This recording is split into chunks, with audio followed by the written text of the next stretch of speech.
অন্যকে বাবা দেখে এসআইআর ফর্ম জমা। বাগদার হেলেম চায় 3 ভাইয়ের কীর্তি ফাঁস।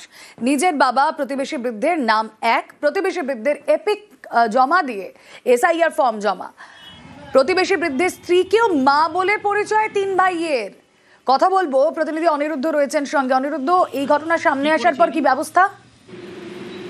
দেখো রুমেলা, উত্তর 24 পরগনার বাগদার হেলিংচা গ্রাম পঞ্চায়েতের 127 নম্বর বুথে এই ঘটনা ঘটেছে।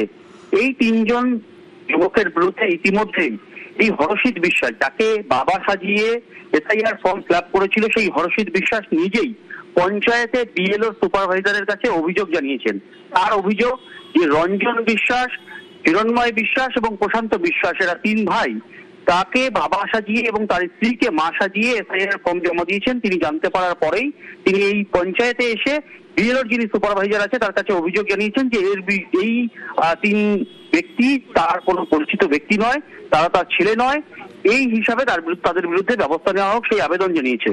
অন্যদিকে এই যাদের বিরুদ্ধে অভিযোগ, এই অভিযুক্তদের বাড়িতে গিয়ে কিন্তু এদের দেখা মেলেনি, তারা কোনো প্রতিক্রিয়া দিতে চাননি এবং এ বিষয়ে তারা কোনো প্রতিক্রিয়া মেলেনি। অন্যদিকে সরকারি আধিকারিক কিন্তু জানাচ্ছেন যে এরকম ধরনের অভিযোগ তারা পেয়েছেন, ঊর্ধ্বতন কর্তৃপক্ষকে পাঠিয়ে ঘটনা তদন্ত করবার জন্য নির্দেশ দিয়েছেন। রুমেলা, ওকে, ওই বর্ধমান আইনেছে রঞ্জন বিশ্বাস আর হিরণময় বিশ্বাস। কি আপনাকে কি দেখিয়েছে? বাবা আর আমার স্ত্রীকে মা। এটা কি আপনার ছেলে? না, কিন্তু আমি কিছু জানি না। এই ফর্ম জমা দিচ্ছে, ওটা ফর্ম জমা দিয়েছে, এসআইআর ফর্ম। হ্যাঁ, আপনি কোথায় অভিযোগ করেছেন? ভিডিওতে। কি চাইছেন? এর বিচার চাই।